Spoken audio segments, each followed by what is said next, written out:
Bom dia a todos.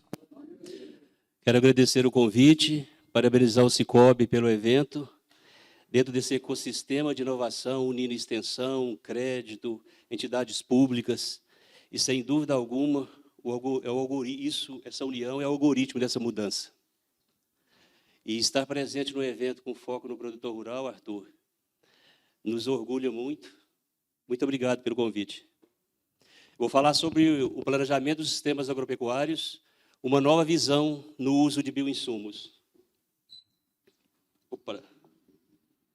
Bom, a Embrapa, na sua missão de produzir e disponibilizar conhecimento novo, podemos dizer que no alfabeto da pluralidade agrícola, ela se faz presente desde o arroz irrigado no sul do Brasil, a criação de raças zebuínas do sudeste e centro-oeste deste país. Centenas de cultivares e rebanhos estão presentes em chácaras, sítio, fazenda e estância brasileira, e já fazem parte das estatísticas oficiais da produção. O nosso agro ele é responsável por 47% das nossas exportações, por 26% do nosso produto interno bruto e por empregar 19 milhões de pessoas. Mas aonde que isso é importante? O que quer dizer isso? Isso quer dizer que de cada $2 que movimenta a nossa economia via exportação, 1 foi produzido em chácara, sítio, fazenda e estância brasileira. E de cada R$4 que constitui o nosso PIB, 1 foi produzido em chácara, sítio, fazenda e estância brasileira.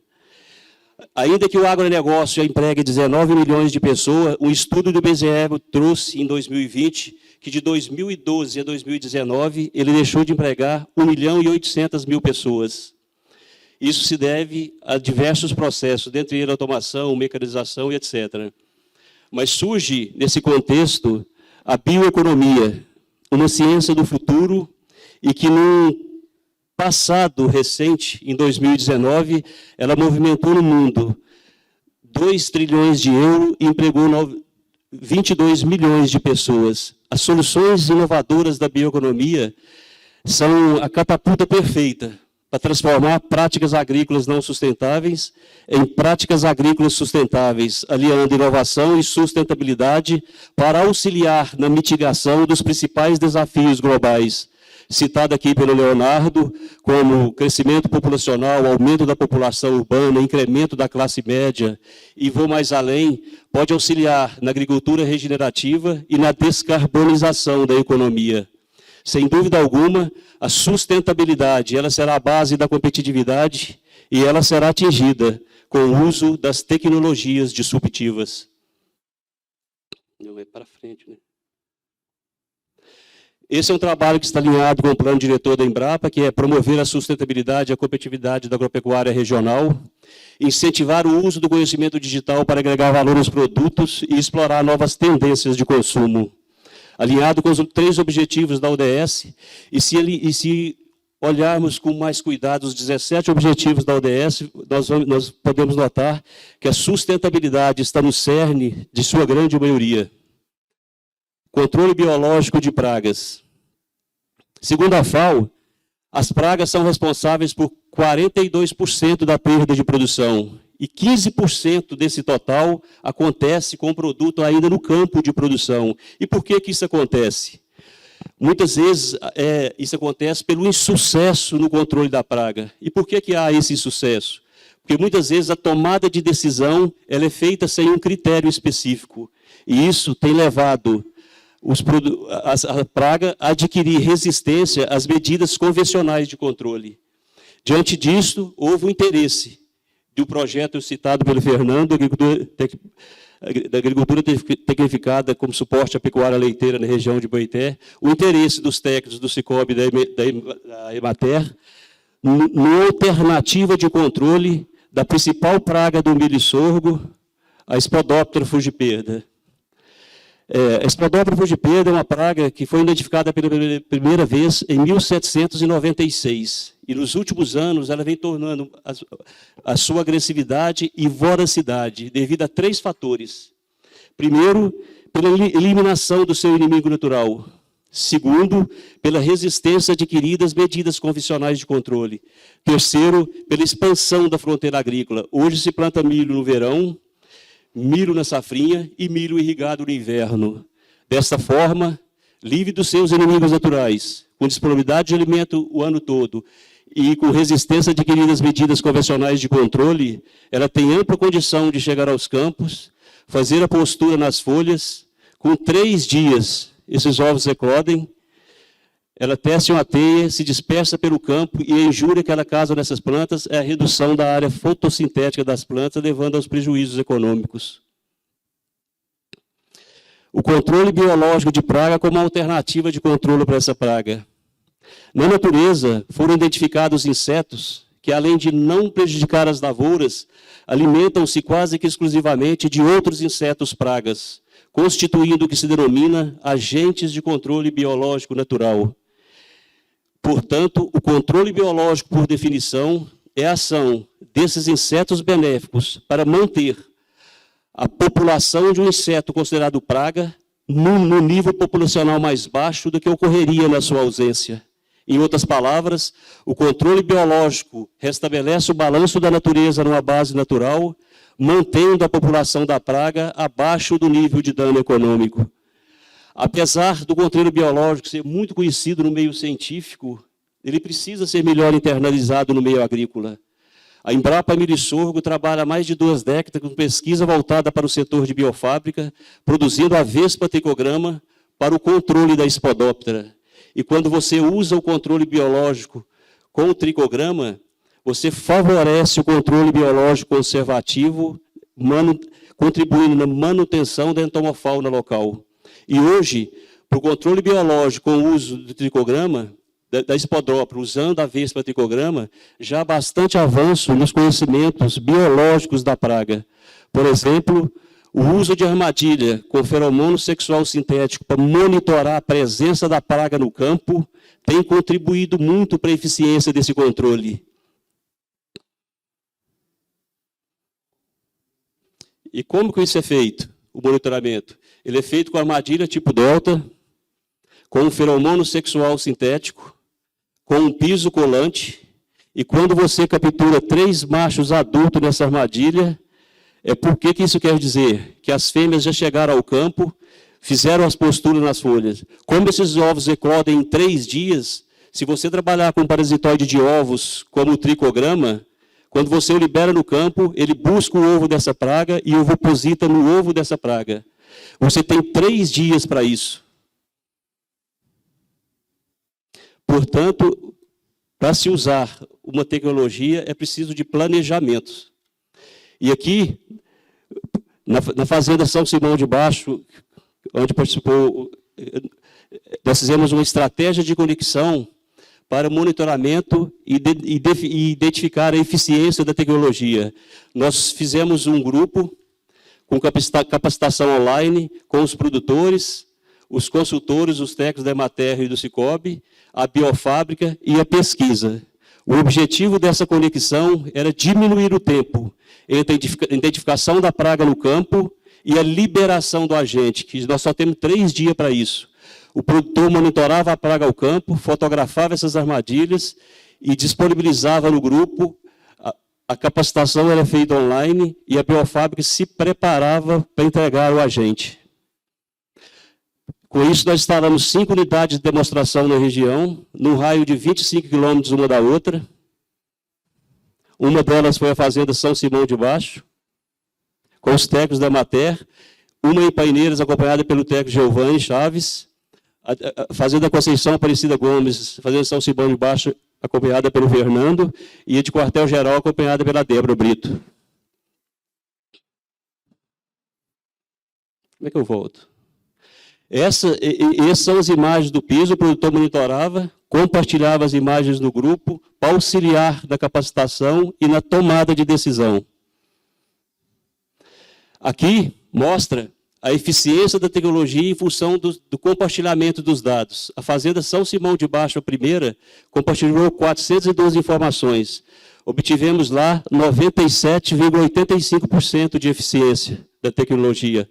Esse quadro mostra que a eficiência da tecnologia foi diretamente proporcional à quantidade de informações compartilhadas.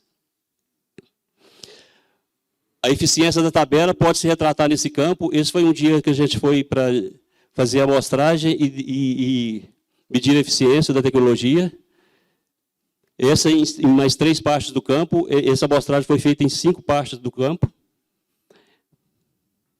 Aqui, como eu falei, o controle biológico, por ser específico, além de controlar a praga-alvo, que era a Spodoptera, ele não tem impacto sobre a entomofauna.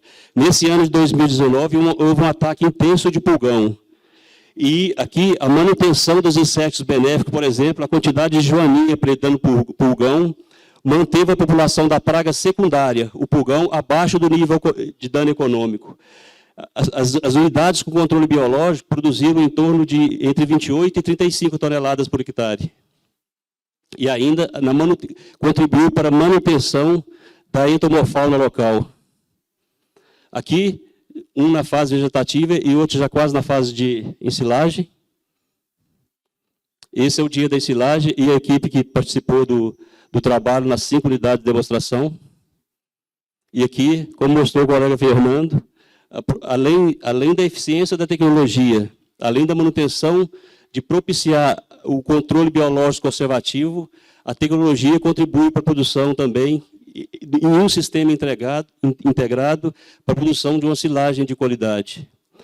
Este aqui é um estudo de viabilidade econômica e financeira para a implantação de uma biofábrica em base regional, para a produção de tricograma na base de 300 hectares dia.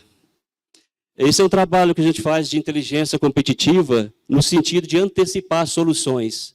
Se eu tenho 3 dias para liberar o agente no campo, eu aproximar a biofábrica do setor produtivo pode contribuir muito para a eficiência da tecnologia. E nós fizemos um estudo de viabilidade econômica para essa implantação em base regional para possíveis investidores. O método utilizado para a análise da viabilidade econômica consiste em um fluxo de caixa contendo valor presente líquido, taxa interna de retorno e payback. Valor presente líquido é uma medida de viabilidade econômica que se resume em você pegar os seus recebimentos futuros, trazer ao momento presente, descontado a uma determinada taxa de juros, subtraindo o investimento inicial. Se esse valor presente líquido for maior que 0, o projeto deve ser aceito. Se ele for menor que 0, o projeto deve ser rejeitado. Taxa interna de retorno é aquela taxa, é o limite máximo que torna o VPL igual a 0. Ou seja, é o limite máximo de desconto que ainda tornaria o projeto viável. E payback se resume apenas no prazo, no tempo necessário para o produtor rever, para o investidor rever o seu investimento. Aqui são os investimentos. Você separa que no valor de 330 mil, 240 mil se refere à construção de um galpão, o que pode ser substituído por alguma estrutura já existente. Aqui mostra os custos de produção, a receita obtida e o saldo do projeto. Como é uma biofábrica para a produção de 300, na base de 300 hectares por dia, a dose por hectare é R$ 40. 300 hectares por dia, vezes 9, vezes 30 dias, 9 mil hectares mês. Vezes R$ 40, R$ 360 mil de faturamento. Trabalhei com uma inadimplência de 7,5% de recebimento. O recebimento seria R$ 333 mil. Se você subtrair R$ 333 mil de 145.327, que é o somatório do custo fixo e do custo total, terá um saldo do projeto mensal de R$ 187.672,69, com uma margem líquida de 59,6%. Então, o valor presente líquido é você projetar 187 mil em 12 meses, descontar uma determinada taxa de juros, trazer um valor presente e subtrair o investimento inicial. Se ele for maior que 0, deve ser aceito. Se ele for menor que 0, ele deve ser rejeitado. Aqui já é o cálculo. O valor presente líquido de uma biofábrica de 300 hectares por dia para a produção de tricograma na base de 300 hectares por dia é R$ 1.026.419,06. a taxa interna de retorno, 19,8%, e o payback de 5 meses, que é o tempo que o investidor precisa para rever o seu investimento, o tempo. Aqui um gráfico ilustrando, mostrando o tempo do payback, que é 5 meses, só para visualizar. E aqui, no mercado regional, fizemos um levantamento das culturas da região, como o potencial do mercado e das culturas instaladas com a praga e a área plantada. Cana-de-açúcar, num raio de 80 quilômetros de Abaeté, tem 44.840 hectares. Milho, a principal praga da cana é a Diatreia saccharase e o parasitoide é o Trichogramma galloi. O milho, a principal praga é a Spodoptera fugiperda e a Helicoverpa, o principal parasitoide é o Trichogramma peticioso, e uma área plantada de 17.200 hectares.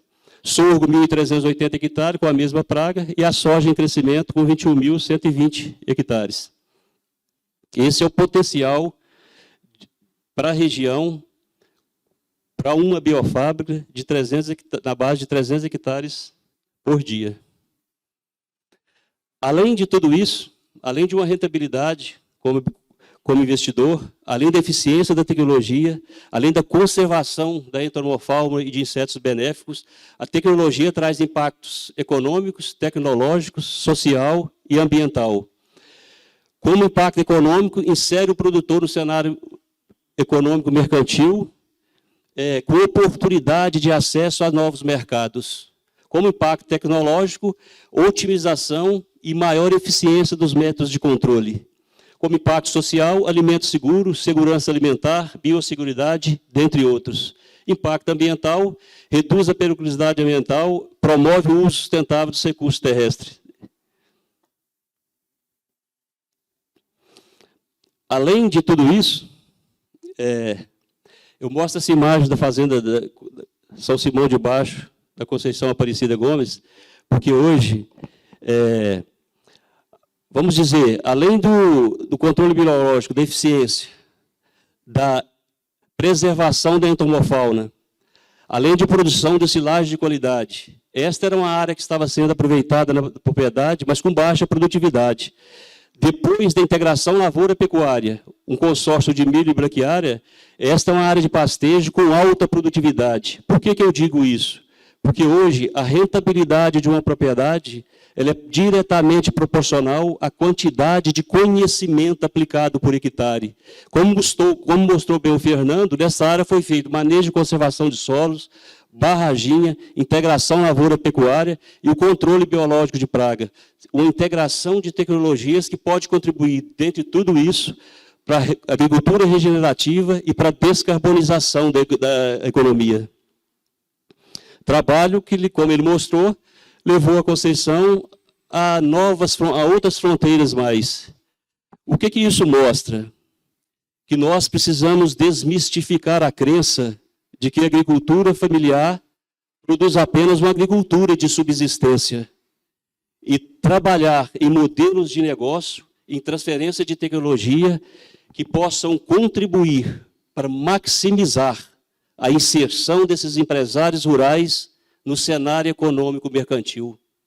Estas são as atividades no projeto de cooperação técnica entre o Cicobi Crédito-Oeste, a Empresa Brasileira de Pesquisa Agropecuária, com o apoio da Emater.